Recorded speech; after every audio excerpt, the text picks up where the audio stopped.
Good morning my dear student. कैसे हो सब लोग? देखो, मेरे हिसाब से बेटा सब लोग जो है अच्छे ही हो गए, मजे ले रहे हो जीवन के, है कि नहीं? ठीक है, तो मजे ले लो बेटा। जब ऑनलाइन ऑफलाइन क्लासेस चलेगी ना तो बताएंगे क्या होती है केमिस्ट्री। ओके, जिन बच्चों ने असाइनमेंट या होमवर्क नहीं भेज रहे हैं बेटा, मैं उनसे रिक्वेस्ट बार बार कर रहा हूँ, अगर आपको केमिस्ट्री समझ में नहीं आ रही तो आप इंटरेक्ट करिए, मुझसे पूछिए। आप इंटरेक्ट नहीं करोगे तो मैं कैसे समझा पाऊंगा आप लोगों को बेटा? ये ऑनलाइन क्लासेस चल रही, यूट्यूब पे पढ़ाना, समझ रहे हो? यूट्यूब पे आप बोर हो जाओगे। बोर कब नहीं होगे? जब आप इंटरेक्ट करोगे मुझसे, या कोई डाउट आ रहा हो वो पूछोगे। हैं? ये टेंथ की तरह तुम लोग पढ़ाई क्यों कर रहे हो? टेंथ की तरह पढ़ाई करने मतलब नहीं कि आपने किसी से नोट्स ले लिए, कॉपी कर लिए, भेज दिए, क्या मतलब है भाई? देखो, सबसे पहली बात तो ये है कि आपको जानने के लिए पढ़ना है बेटा। ये जो आपने टेबल, ये जो मार्कशीट आपको टेंथ की मिली, उसमें जो आपने हाईएस्ट परसेंट जो परसेंट लेके आए हो, इसका कोई मतलब नहीं होगा बेटा। ठीक है ना? क्योंकि आगे जीवन जो है ये मार्क्स से नहीं चलने वाला है, आपकी समझदारी से, सूझबूझ से चलने वाला है। आपको कितना टॉपिक किस तरीके से आता है, मार्क्स लाने क्या मतलब है? आपको कैसे समझ में नहीं आ रहा उसको पूछिए। आप घर में रह रहे हो, हैं स्कूल में तो बैठे नहीं हो क्लास में कि आपको समझ में नहीं आ रहा। आप इंटरेक्ट नहीं कर रहे हो ना, किसी से कोई मतलब है, बस जो अपना मन हो वो कर रहे हो सब लोग। सारे के सारे लोग कर रहे हो ऐसा? इससे थोड़ी चलेगा बेटा, बोलो। आप कोई चीज समझ में नहीं आ रही, उसको फोन करके पूछो। मेरा फोन नंबर तो आपके पास है ही है। पता नहीं किसको किसको कॉल करते हो, किसको व्हाट्सएप मैसेज करते होगे। मेरे पास आपको व्हाट्सएप करने के लिए टाइम नहीं है, मैं आपको होमवर्क करने के लिए टाइम है बेटा। हैं? तो ये गलत बात है। तो सबसे पहले तो आप लोग अपनी जो आदतें हैं उसको सही करिए। आदतें क्या हैं? आप लोग सोचते हो कि नहीं हम समझ लेंगे, ऑफलाइन क्लास में समझ लेंगे, लेंगे लेंगे मतलब कुछ नहीं है बेटा। आप देखो, ये वैसे भी कितने 5-6 महीने चले गए हैं और पूरा साल चला जाएगा बेटा आपका। अगर आप इंटरेक्ट नहीं करोगे तो आपको सब्जेक्ट समझ में आने वाला ही नहीं है। टेंथ की पढ़ाई नहीं है, मैंने कितनी बार बोला। और मेरे वीडियो कितने लंबे होते बताइए आप जरा? 10-15 मिनट, 20 मिनट आप पढ़ नहीं पा रहे हो तुम लोग? हैं? 10-15 मिनट नहीं पढ़ पा रहे हो सब लोग? कहाँ इतना बिजी रहते हो सब लोग? तो आपको ये जो है ये तरीके से क्या करना है, तरीके से थोड़ा पढ़ाई करनी है बेटा, समझ के पढ़ाई करनी है। समझोगे नहीं तो मार्क्स लाने का कोई मतलब नहीं है। आप यहीं तक रह जाओगे, बस 12th ही क्रॉस कर पाओगे, आगे नहीं जा पाओगे। आप ग्रेजुएशन करोगे तो वहाँ कंपटीशन होता है। आप जेई मेंस करोगे, नीट करोगे या आगे पढ़ोगे तो वहाँ पे आप रुक जाओगे, क्योंकि ऐसे लोग, बहुत बुद्धिमान लोग बैठे हुए हैं, मेहनत करने वाले समझदार लोग बैठे हुए हैं। आप लोग मस्त रह रहे हो यार, कोई तरीका है ये? कितने महीने हो गए? 6-7 महीने हो गए तो अभी तक मस्ती तुम लोग की चल रही है। ठीक है बेटा, तो हमने क्या किया था, हमने तुम लोगों को परसेंटाइल बताया था कि परसेंटाइल कंपोजिशन कितना है, परसेंटेज कंपोजिशन कितना एलिमेंट्स का उस कंपाउंड में। फिर मैंने जो है बेटा एग्जांपल भी दिया था कि Na2CO3.10H2O। मैंने बोला था कि ये इसमें जो है थोड़ा सा आप लोग को परेशानी आई, कुछ बच्चों ने जिनने जो है भेजा है उसमें थोड़ा सा कंफ्यूजन है। वो 2 बार ऑक्सीजन को परसेंटेज निकाल दिए हैं, जो कि क्या है, गलत है। आपका जो ये वाटर है बेटा, वाटर का परसेंटाइल अलग निकलेगा, क्योंकि ये क्रिस्टल फॉर्म में है। क्या बेटा? क्रिस्टल फॉर्म में है।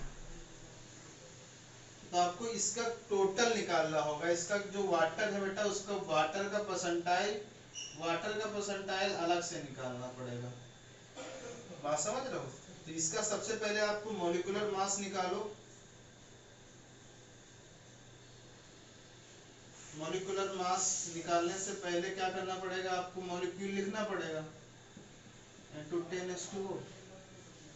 ठीक है, अब यहाँ पे नाइट्रोजन कितने हैं बताइए जरा? एक नाइट्रोजन है, एक सोडियम, सॉरी बेटा, सोडियम एक है, एक कार्बन है, प्लस ऑक्सीजन कितने बेटा? 3 ऑक्सीजन है, और प्लस 10 कितने हैं बेटा? H2O है।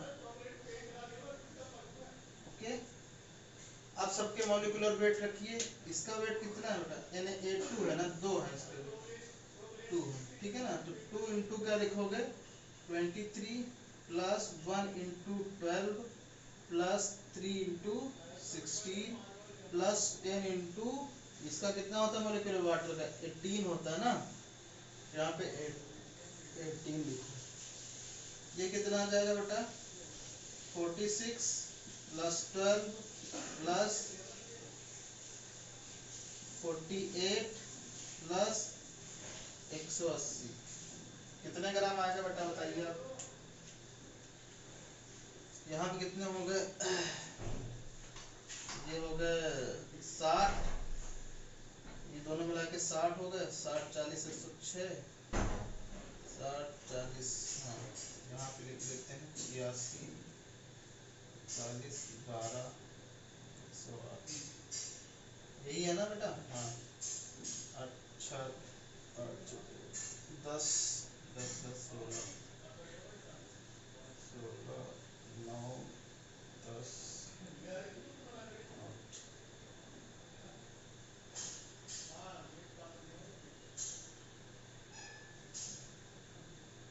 9 10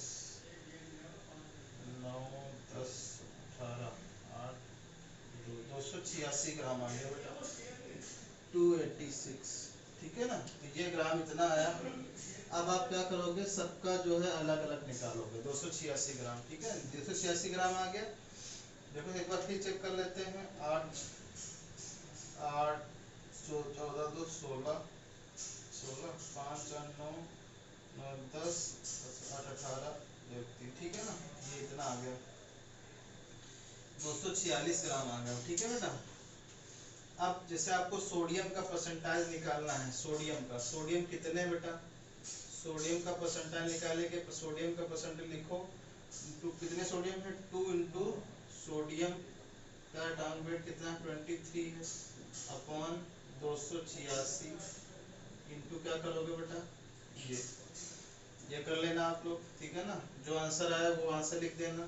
फिर इसके बाद क्या आएगा बेटा कार्बन आएगा ना, कार्बन में क्या लिखोगे, कार्बन एक ही है तो 12 ऊपर लिखोगे, फिर 286 268 इंटू 100, ओके बेटा। फिर ऑक्सीजन का निकालने के लिए ऑक्सीजन कितना है बेटा 3 ऑक्सीजन है ना, तो 3 इंटू ऑक्सीजन का एटॉमिक मास कितना होगा 16 अपॉन 286 इंटू कितना 100, ओके ऑक्सीजन निकल गया 1 कार्बन ऑक्सीजन। अब इसका निकालोगे बेटा वाटर का परसेंटेज निकलेगा, वाटर कितने हैं 10 इंटू वाटर का एटॉमिक मॉलिक्यूलर वेट 18 था अपॉन 286 इंटू कितना बेटा 100, ये परसेंटेज आ जाएगा सबका। तो इस तरीके से क्रिस्टल वाले को निकालते हैं, ठीक है बेटा। तो आपको जो क्रिस्टल के रूप में दे रखा होगा उसमें आपको क्या करना पड़ेगा उसका होल जो है परसेंटेज निकालना पड़ेगा वाटर के केस में, ठीक है बेटा।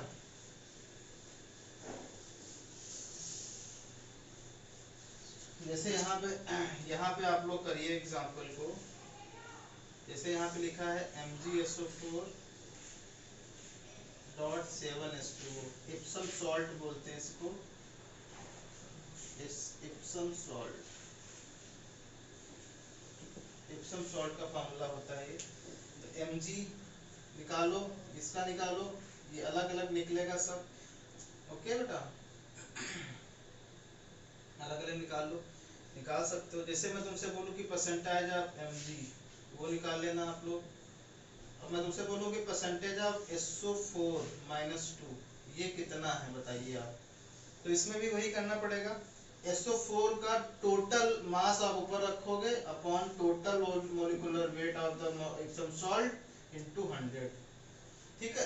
अब मैं सल्फर का भी पूछ सकता हूँ आपसे, ऑक्सीजन का भी पूछ सकता हूँ आपसे, मैंने वाटर का भी पूछ सकता हूँ, ठीक है ना।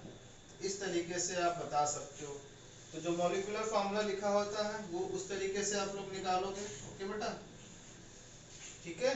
तो क्रिस्टल के रूप में अगर आपको दे रखा तो क्रिस्टल के रूप में ही उसका परसेंटेज निकलेगा, ठीक है बेटा। ये तो आपको निकालना ही है। दूसरा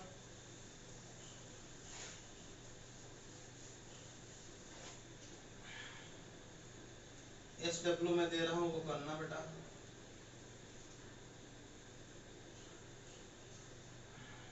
H2SO4 में सबका निकालना है, ओके। दूसरा है CaCO3, दूसरा है बेटा K2SO4 dot Al2SO4 dot 24 Al2SO4 का होल थ्राइस डॉट 24H2O।